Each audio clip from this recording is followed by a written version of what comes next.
Sim, senhores, depois de 2 meses sem Black Joke, eu estou de volta na maior cara de pau e vou começar o capítulo como se nada tivesse acontecido. O vídeo de hoje começa com uma garota questionando: a quarta maçã? Kira respondia: sim, a quarta maçã que irá mudar o mundo.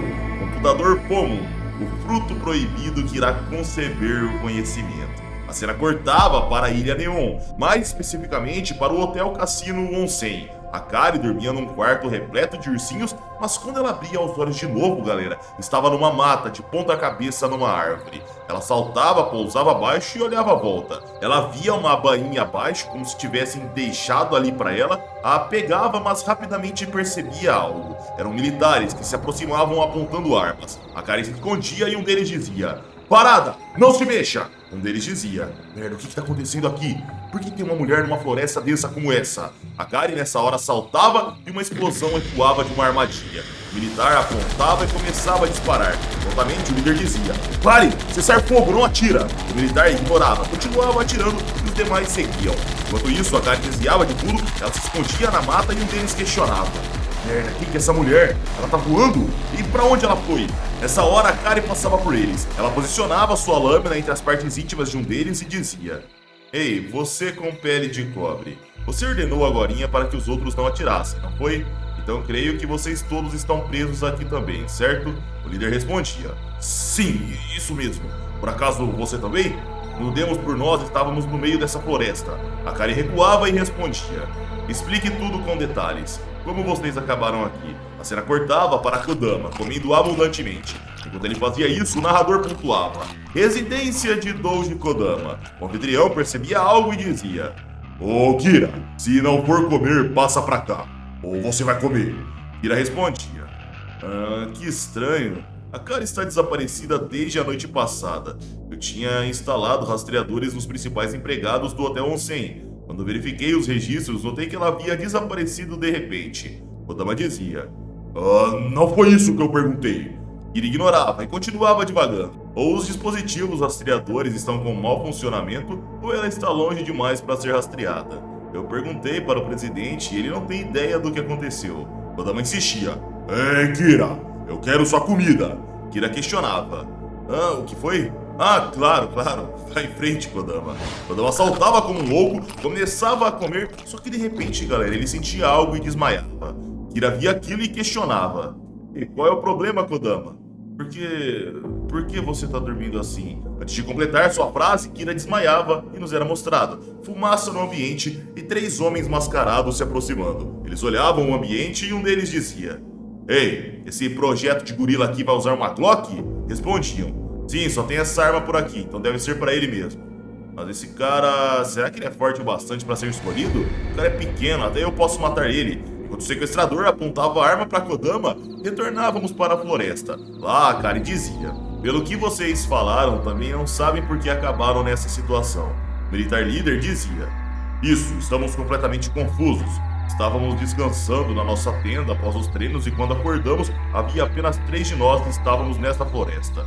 Nessa hora, homens com roupas de prisioneiros começavam a se aproximar dando risada. Os militares apontavam suas armas e um dos prisioneiros dizia: opa, espera aí, não atira. Estamos todos no mesmo barco que vocês, mas no nosso caso adormecemos na prisão. Falando nisso, você pode dizer que somos um bando de coitados que acabaram numa situação de merda, né?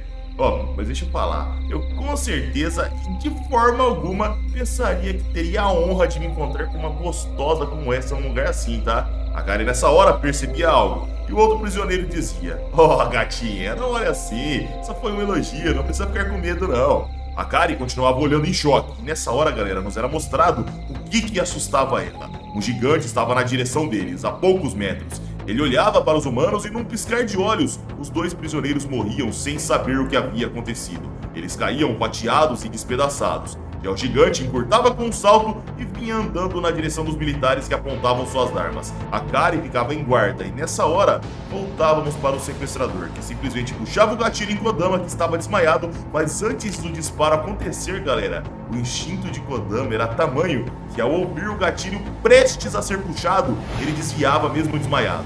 Piscar de olhos, Kodama desarmava e tirava a máscara do sequestrador. Em seguida voltava a dormir. Do dos capangas, que sequer havia percebido aquilo, questionava. Ei, você, o que você tá fazendo? Bora! O sequestrador desarmado questionava. Mas como? Eu deveria estar inconsciente. Foi instinto? Aí, cuidado com esses caras, hein? Não deixem que eles acordem. Amarrem bem firmes. Se esses caras acordarem, serão problemas. Afinal, eles são os escolhidos. Voltávamos para a floresta. Os militares atiravam no gigante e, ao ser acertado, galera, tinha sua pele deformada. Ele caía e questionava. Ele tá morto? Que coisa é essa? A Kari respondia. Não, ainda não. A criatura começava a se erguer. Todos, exceto a Kari, gelavam e o gigante os olhava. Ele começava a andar na direção deles e a Kari percebia a chegada de mais gigantes. Eles cercavam completamente os cativos na floresta, os militares começavam a se preocupar e obviamente disparavam. Novamente, os gigantes acertados não eram afetados pelas armas. Os militares travavam, iam as criaturas sorrindo. Em seguida, eles guardavam suas lâminas e puxavam pistolas. Em seguida, disparavam. Os militares eram acertados, começavam a cair, mas nessa hora, um deles percebia algo acima. Era a Kari que parava entre eles. As criaturas olhavam confusas e a Kari olhava sem medo.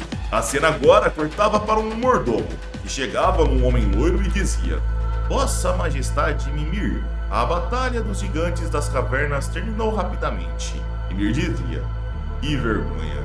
O mordomo questionava: Perdão, Vossa Majestade.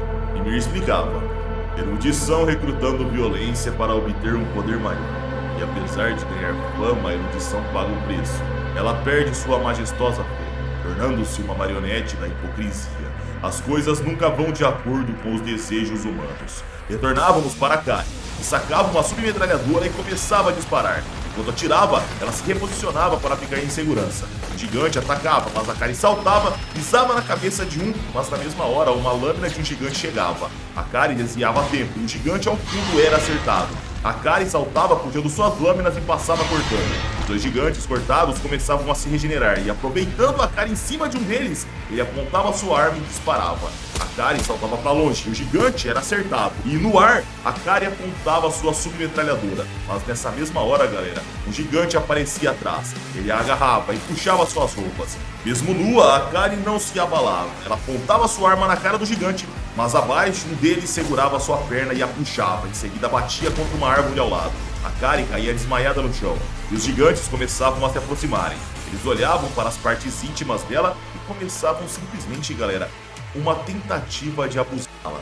Eles lambiam, tentavam passar a mão, mas antes de qualquer continuidade, algo forte passava puxando a Kari e um gigante. Era Doji Kodama, que dizia: A Kari, por quanto tempo consegue segurar a respiração debaixo d'água? A Kari respondia: 15 minutos. Kodama exclamava soltando cipó e segurando um gigante na mão e outra a Kari. Entendido, então vamos. Eles caíam na direção de uma cachoeira. Lá dentro, o gigante começava a se debater com o passar dos segundos. Ele ia perdendo as forças rapidamente enquanto o tempo passava e ficava inconsciente. Já Kodama nadava com a Kari e saía com o gigante nos ombros. Calmamente ele questionava: Está machucada? A Kari respondia: Não muito. Kodama dizia: Então vamos. A Kari questionava: Mas para onde vamos? Kodama respondia: Para o topo da montanha desta ilha. Kira está esperando por nós lá. A cena cortava para eles, chegando no local com o gigante desmaiado. Lá, fumando seu cigarro, Kira dizia: Muito bem, hora do nosso contra-ataque. E nós iremos a fundo nisso. Agora vamos ver o que temos aqui. Caramba, que camarada enorme e bizarro. Tem uns 3 metros brincando. Kodama alertava: Existem 13 no total, todos idênticos, 13 irmãos. Kira questionava: Será que nasceram da mesma mulher? Grávida de 13? Kodama imaginava o cenário e Kira continuava dizendo: O maior número de crianças nascidas da mesma gestação foram 7. E além disso, mamíferos dão à luz não mais do que a quantidade de mamas que possuem. Claro, existem exceções, né? Humanos têm 2, então podem dar à luz a um par de gêmeos. Alguns dizem que gestações com mais de 2 são resultados de medicamentos. A Kari questionava: Mas então quem são esses homens? Kira respondia: Bem, eu não possuo evidências conclusivas ainda, mas depois de pensar sobre o que você descreveu sobre o comportamento deles, Akari, esses caras provavelmente estão agindo inocentemente. São como crianças ingênuas. Bom, agora vamos ver uma coisinha. Kira esfaqueava o gigante no quadríceps e pontuava: olha só, nem mesmo arranhou. Os músculos são de sabe-se lá o que. Este deve ser o aspecto principal desses gigantes. De acordo com a Akari, eles permanecem tranquilos mesmo sendo atingidos por balas. Vocês querem saber o porquê? Kodama questionava. Por que isso? Kira respondia. Vocês já escutaram sobre materiais de absorção de impacto, certo? É um material macio, como gel de silicone. Mesmo que você deixe um ovo cair de uma altura de 20 metros numa camada de apenas 2 centímetros desse material, o ovo sairá ileso sem ao menos uma fissura. Se olharem bem, o corpo inteiro do gigante possui uma versão até mais efetiva disso. Ele está revestido com um tipo de creme ainda mais aperfeiçoado desse composto. A propósito, eu nunca ouvi falar de um creme como esse antes. Kodama questionava. Creme? Kira respondia. Isso, um creme mágico, podemos chamá-lo. Provavelmente um revestimento de 2 componentes combinados numa estrutura de dupla camada. Esse creme de absorção de impacto de que estamos falando seria a primeira camada, junto com uma camada defensiva por baixo que coagula no mesmo instante que haja um contato. Não é à toa que eles não possuem cabelo, caso contrário, eles não poderiam proteger a careca também. Então, o ponto fraco deste revestimento seria um ataque lento e gradual como esse daqui, sem deixar a camada interna coagular. Deste modo, vocês seriam capazes de infligir um dano. Nos era mostrado o gigante sendo cortado e Kodama comentava. Lentamente. Então só podemos usar técnicas de bloqueio ou estrangulamento. Kira dizia. De qualquer modo, esses caras são péssimos oponentes para Akari, pois ela usa velocidade e flexibilidade para superar o inimigo e atacar seus pontos vitais. Você não pode usar seu estilo a menos que tenha poder suficiente para controlar os gigantes. Além do mais, os gigantes não são descuidados a ponto de permitir um ataque gradual, e mesmo se técnicas de estrangulamento funcionassem, nós nos tornaremos presas para os outros 11. Kodama exclamava, eu sou forte e rápido. Vou esmagá-los e fazê-los em pedaços. Kira alertava. Então saiba, Kodama, você acabará lutando contra os Estados Unidos da América. Kodama questionava. América? Kira respondia. Sim, a América, nossa pátria. Fazer deles inimigos e esmagá-los e fazê-los em pedaços. É igual a uma cobra devorando seu próprio rabo. Akari questionava. Estados Unidos. São os americanos que estão por trás desse jogo desprezível? Kira respondia. Sim, são eles, sem dúvidas, um dos mentores. Vejam isso. Kira ligava uma espécie de tablet e continuava dizendo. É uma imagem de alta resolução da área ao redor desta ilha. Esse barco está dando voltas em toda a ilha desde o amanhecer. O que é algo bem incomum, né? E esse cara, depois de fazer várias buscas, descobri que ele é uma pessoa muito influente na CIA, a Agência de Inteligência Central dos Estados Unidos. Akari dizia. Eu não entendo. Por que os americanos estão pisando em pessoas do seu próprio país? Kira respondia. Vejam isso. Essa foto também foi tirada hoje. Pode-se ver cenas lamentáveis como aqui estávamos, espalhadas por toda a ilha.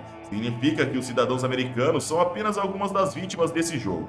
Kodama questionava. Tem uma AK-47 no chão. Pessoas do Oriente Médio? Kira respondia. Isso mesmo, são guerreiros Jades. A morte de pessoas aqui não seria um grande sacrifício para a nossa pátria. Muitos dos que estão aqui são gangsters ou prisioneiros. Mesmo se formos mortos, bem, não haverá problemas. Parece que aqueles 3 soldados estavam metidos em problemas. Bem, resumindo tudo, isso tudo é um experimento ou uma demonstração de poder. É disso que se trata a verdadeira intenção desse jogo. Akari questionava. Demonstração?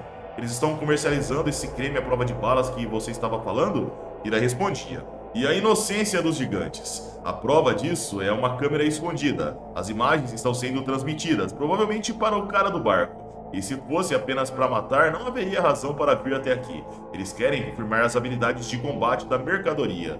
Por isso, eles foram tão gentis em prover armas para suas cobaias. Akari dizia. Esse esquema deles é realmente aborrecedor. Kira Kiyoshi, eles deram a você esse pequeno computador? Kira respondia. Não, esse notepad pertence a mim. Design original da minha pessoa. Eu criei ele para que pudesse ser escondido no salto do sapato ou sob uma pele falsa no braço. Já que nós nunca sabemos o que pode acontecer. Agora mesmo, por exemplo, somos prisioneiros aqui. Uma obra de arte meticulosa e adorável. Ele pode até ser carregado manualmente. E vejam, possui uma bateria reserva também. Eles me deram apenas essa Walter PPK. Não dá para chamar isso de obra de arte. E para o Kodama, eles deram uma Glock. Akari questionava. O que pretende fazer, Kira Kiyoshi? Como vai lutar se o inimigo é o seu próprio país? Kira respondia. Primeiro precisamos escapar desta ilha. Existe uma outra ilha um pouco distante dessa aqui. É difícil de ver ela, mesmo dando um zoom. mas por esse reflexo vejo que tem uma estrutura nela e é bem grande. E um pouco antes de vocês chegarem aqui, um avião decolou daquela ilha. Estas são boas notícias pra gente. Akari questionava: você pretende escapar roubando esse avião? Kira respondia: só se conseguirmos esmagar os gigantes e parti-los em pedaços. Odama exclamava: vitória fácil então. Akari corava ao ver aquele nível de confiança e Kira dizia: muito bem então, vamos agir agora que estamos na completa escuridão. Em seguida ele pensava: bem, eu não tenho evidências conclusivas ainda, mas depois de pensar sobre o que Akari descreveu sobre o comportamento deles, esses caras provavelmente estão agindo inocentemente. Ou melhor dizendo, eles são ingênuos demais. E dessa forma, senhores, o vídeo chega ao fim. Por certo, o autor de Black Joke assistiu um episódio de Attack on Titan e ficou com vontade de fazer uns gigantes, hein, pessoal? Enfim, esse foi o vídeo. Se curtiram, like para ajudar o canal, se inscrevam se não forem inscritos e caso queiram vídeos exclusivos é só virarem membros do canal. Minhas redes sociais vão estar aqui na tela caso queiram me seguir. E é isso aí, gente. Eu tô indo nessa. Um abraço, fiquem com Deus e tamo junto.